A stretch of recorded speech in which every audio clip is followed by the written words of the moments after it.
तो जी हाँ मेरे दोस्तों, आप लोगों को बता दें कि भोजपुरी के ट्रेंडिंग स्टार खेसारी लाल यादव का बवाल सॉन्ग ईका करे लूपर अभी अभी खेसारी लाल यादव और आकांक्षा पुरी का बहुत ही जबरदस्त रील आया है मेरे भाई।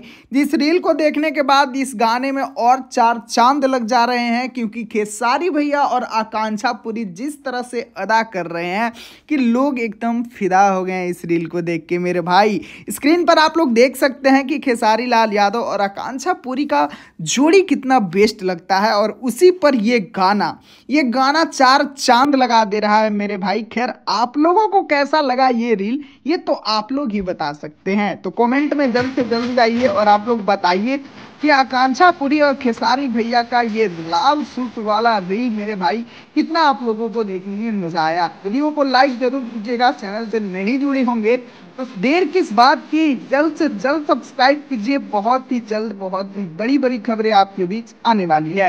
चलिए अभी के लिए बस इतना ही। वीडियो को पूरा देखने के लिए सभी दोस्तों को मेरी से धन्यवाद।